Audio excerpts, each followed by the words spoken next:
Good morning. Math भी Satish sir में आप सभी का स्वागत है। जैसा कि आप जानते हैं अभी हम लोग फैक्टराइजेशन पढ़ रहे हैं। ठीक है, फैक्टराइजेशन का आज लास्ट पार्ट होगा। आज जो हम लोग पढ़ेंगे वो क्वाड्रेटिक ट्राइनोमियल का फैक्टराइजेशन हम लोग कैसे करते हैं वो चीज़ देखेंगे।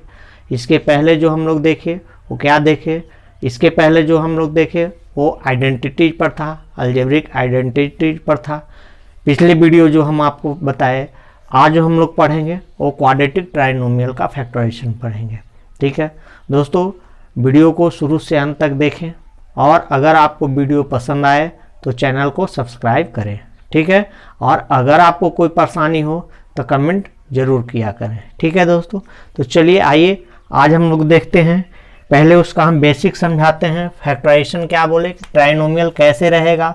सपोज कीजिए एक ax square plus bx plus c, ठीक है, ऐसे दिया रहेगा। अब इस ये ट्राइनोमियल है, ट्राइनोमियल का मतलब 3 टर्म आया है। ठीक है, और एक क्वाड्रेटिक ट्राइनोमियल है। क्वाड्रेटिक का मतलब होता है कि जिसमें मैक्सिमम घात 2 होता है, वो क्वाड्रेटिक इक्वेशन बोला जाता है, जो ऊपर क्लास में आप लोग पढ़ेंगे। आप देखिए दोस्तों, यहाँ पे हम लोग इसको स्प्लिट कैसे करते हैं। तो देखिए ये b जो है ये bx है। ठीक है, b को ऐसा स्प्लिट करते हैं 2 पार्ट में कि b जो हो वो प्रोडक्ट ऑफ AC के बराबर हो जाए, यानी sum of 2 parts of b equal to AC हो जाए।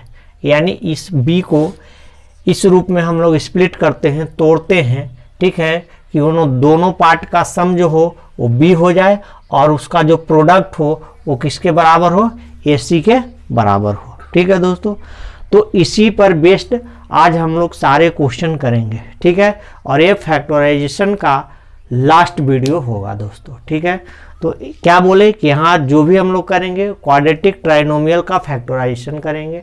इसका फैक्टराइजेशन करने का रूल क्या है, ये ट्राइनोमियल होगा किस बेस पे, तो ax square plus bx plus c के फॉर्म में होगा। b को हम लोग इस रूप में 2 पार्ट में स्प्लिट करते हैं कि दोनों भाग का सम जो हो वो b हो जाए और दोनों भाग का जो प्रोडक्ट हो वो AC के प्रोडक्ट के बराबर होना चाहिए। ठीक है, अब इसी पर बेस्ड आज हम लोग क्वेश्चन करेंगे। तो आइए देखते हैं आज का क्वेश्चन। देखिए दोस्तों, क्वेश्चन लिखे हैं। पहला क्वेश्चन है 2x square plus 9x plus 10। ठीक है, कहता है कि इसका हम लोग फैक्टराइज करें। तो फैक्टराइज करने का तरीका आपको क्या सिखाए कि b जो है वो सेकंड टर्म जो है इसको 2 ऐसा भाग में डिवाइड करना है, तोड़ना है, सॉरी डिवाइड नहीं तोड़ना है, जिसका सम तो 9 हो और प्रोडक्ट जो हो वो AC के बराबर हो जाए। यानी AC A है, ये B है और ये क्या है, C है। तो अगर AC को मल्टीप्लाई करते हैं A इंटू C तो क्या हो जाएगा, देखिए तो 2x स्क्वायर इंटू 10 यानी कितना होना चाहिए, 20x स्क्वायर होना चाहिए।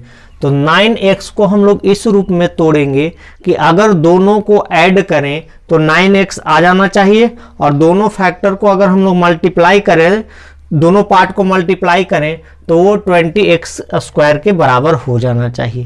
तो देखिए इसको हम लोग तोड़ते हैं, तो इसको तोड़ सकते हैं 5x और 4x में। ठीक है, या इसको ऐसे कह सकते हैं 4x, इधर लिख सकते हैं 4x और 5x।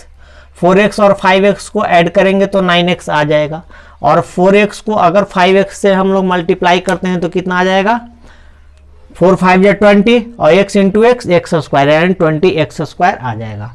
तो इसका मतलब है कि इसको हम लोग तोड़ के क्या लिख सकते हैं, तो देखिए लिख सकते हैं 2x square plus 4x plus 5x plus 10 लिख सकते हैं।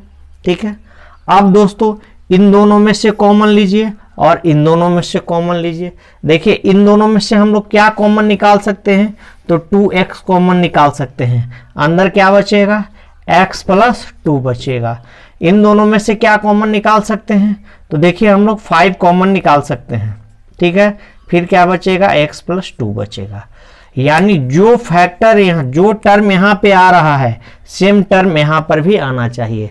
इसका मतलब है कि इसका एक फैक्टर जो होगा 2x + 5 और दूसरा फैक्टर क्या होगा x + 2 होगा। ठीक है, इस ढंग से हम लोग को फैक्टराइज करना होगा। चलिए फिर से एक बार हम समझा देते हैं। कहे कि b को दो ऐसे पार्ट में तोड़ना है कि दोनों का सम जो हो ऑलवेज b आ जाए और दोनों का प्रोडक्ट जो हो वो AC के बराबर हो जाए। तो यहाँ b का वैल्यू 9x है, 9x को दो पार्ट में ऐसा तोड़ना है कि दोनों पार्ट को अगर हम लोग ऐड करें तो 9x आ जाए और दोनों पार्ट को मल्टीप्लाई करें तो AC के बराबर आ जाए। AC हमारा है a × c 20x², तो इन दोनों को भी मल्टीप्लाई कराएंगे तो देखिए 20x² आ रहा है। इसका मतलब है कि ये जो ट्राइनोमियल है इस फॉर्म में टूटेगा, 2x² + 4x + 5x + 10। अब बोले कि इन दोनों में से कॉमन निकालिए, तो दो दोनों में कॉमन है और x भी है तो 2x बाहर निकाल लिए। यहाँ से 2x बाहर हो गया तो एक x अंदर बचा और यहाँ 2 बच गया। उसी प्रकार इन दोनों में से कॉमन लिए, 5 बाहर निकाल लिए, 5 जब बाहर आ गया तो x + 2 अंदर बचा। जो यहाँ बचेगा, जो चीज़ यहाँ होगा सेम टर्म यहाँ भी आएगा। अगर आपका सेम टर्म नहीं आ रहा है तो इसका मतलब है कि जो भी आप रूल फॉलो कर रहे हैं वो गलत है। कहीं आपका स्प्लिट करने में b को स्प्लिट करने में आपको प्रॉब्लम हो रहा है, जिसका रिजल्ट ये आ रहा है कि आपका दोनों जगह पे सेम नहीं आ रहा है। ठीक है, अब आइए नेक्स्ट क्वेश्चन देखते हैं दोस्तों। नेक्स्ट क्वेश्चन क्या है, अब यहाँ पर देखिए हमारा AC जो है कितना है, AC को अगर मल्टीप्लाई करते हैं तो 15 जगह कितना होता है 120x² होगा। तो अब देखिए ये बीच वाला जो है 26x को ऐसे स्प्लिट करना है कि दोनों को ऐड करें, यानी सम 26x हो और दोनों को अगर मल्टीप्लाई करें तो 120x² हो जाना चाहिए। तो इसको हम लोग स्प्लिट कर लेंगे, किस में तोड़ सकते हैं, तो यहाँ 20x -20x और -6x तोड़ सकते हैं। दोनों का सम हो जाएगा कितना -26x, और दोनों को अगर मल्टीप्लाई कराते हैं तो माइनस माइनस प्लस भी हो जाएगा और 20 × 6 120, x × x x² हो जाएगा। ठीक है, इसका मतलब है कि ये जो इक्वेशन टूटने वाला है वो 15x² -20x -6x + 8। ठीक है, अब इन दोनों में कॉमन लीजिए। देखिए इन दोनों में क्या कॉमन ले सकते हैं, तो 5 हम लोग 5x कॉमन ले सकते हैं। तो यहाँ क्या बचेगा 5 3 = 15, यहाँ पर 3x बचेगा और यहाँ पर क्या बचेगा 4 बचेगा। ठीक है, चलिए यहाँ पर क्या कॉमन ले लीजिएगा, ये 6x है और 8 है। तो देखिए क्या कॉमन ले सकते हैं, तो 2 कॉमन ले सकते हैं, तो ये भी 3x और ये -4 होगा। -4 क्यों होगा, आप सोच सकते हैं कि यहाँ पर पॉजिटिव है, यहाँ पर नेगेटिव क्यों आ गया। तो देखिए ये माइनस में है और ये भी माइनस में है, माइनस को माइनस से मल्टीप्लाई करेंगे तो क्या आ जाएगा प्लस आ जाएगा। या आपको दूसरा चीज ये बताए कि जो टर्म यहाँ पे आएगा सेम टर्म यहाँ पर भी आना चाहिए। अगर सेम नहीं आ रहा है इसका मतलब है कि जो भी आप स्प्लिट करने का काम कर रहे हैं वो क्या है गलत है। अब इसका एक फैक्टर क्या होगा 5x - 2 और दूसरा फैक्टर क्या होगा 3x - 4। यही इस सवाल का क्या हो गया दोस्तों आंसर हो गया। ठीक है, उम्मीद करते हैं ये चीज़ आपको समझ में आया होगा। तो चलिए आइए आगे हम लोग इसके क्वेश्चन देखते हैं। देखिए दोस्तों अगला क्वेश्चन क्या है, p² - 4p - 77 का फैक्टर करना है। ठीक है, जो रूल आपको सिखाए सेम रूल यहाँ भी अप्लाई करेंगे। अब देखेंगे कि ये मिडिल टर्म है, ठीक है, b का वैल्यू है, b को ऐसे दो पार्ट में ब्रेक करना है जिसका सम जो हो वो -4p के बराबर आ जाए और दोनों को मल्टीप्लाई करें तो इसको अगर मल्टीप्लाई इसके प्रोडक्ट के बराबर आ जाना चाहिए। ठीक है, अब इन दोनों का प्रोडक्ट देख रहे हैं कितना आ रहा है -77p² आएगा। तो अब हमको सोचना है कि इसको किस ढंग से तोड़ें। ठीक है, कि दोनों पार्ट का सम हमारा -4p आ जाए और दोनों पार्ट को अगर मल्टीप्लाई करें तो -77p² आ जाए। ठीक है दोस्तों, अब सोचिए कि हम लोग कैसे इसको तोड़ सकते हैं। ठीक है, तो देखिए यहाँ पर अगर इसको हम लोग तोड़ दें, यहाँ पर ले लीजिए हम 11p और यहाँ पर कर दीजिए 7p। ठीक है, ये -11p और ये 7p। 11p में से 7p चला जाएगा, यानी दोनों का सम करेंगे तो देखिए -11p प्लस 7p क्या हो जाएगा, -4p बचेगा कि नहीं बचेगा, बिल्कुल बचेगा। और अगर दोनों को मल्टीप्लाई करेंगे तो देखिए तो 11 7 जा 77, ठीक है, और p मिलके क्या हो जाएगा, p² हो जाएगा। तो देखिए आ रहा है कि नहीं आ रहा है, इसका मतलब है कि ये जो स्प्लिट करेगा टूटेगा p² -4p -77। तो इसको हम लोग क्या तोड़ के लिखेंगे, p² -11p प्लस 7p -77। इन दोनों में से कॉमन लेंगे तो p कॉमन लेंगे तो क्या बचेगा, p -11। इन दोनों में से कॉमन लेंगे तो देखिए क्या बचेगा, 7 कॉमन लेंगे, ठीक है। तो ये क्या हो जाएगा, p -11। तो एक फैक्टर इसका आया p + 7 और दूसरा फैक्टर आया p -11, और यही इस सवाल का आंसर है, ठीक है। उम्मीद करते हैं ये चीज आपको समझ में अब आ रहा होगा।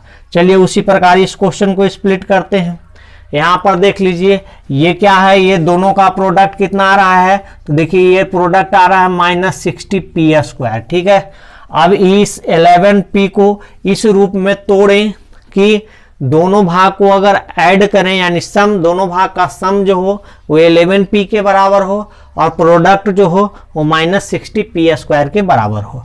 तो देखिए इसको हम लोग तोड़ लेंगे, 6p और यहाँ 5p, 6p और 5p, सॉरी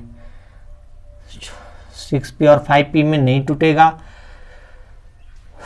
यहाँ 60 आ रहा है ना, तो 12,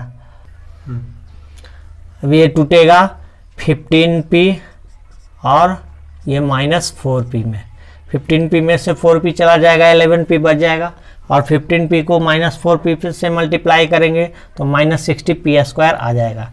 इसका मतलब है कि इसका जो फैक्टर होगा क्या होगा, देख लीजिए 15p -4p -10।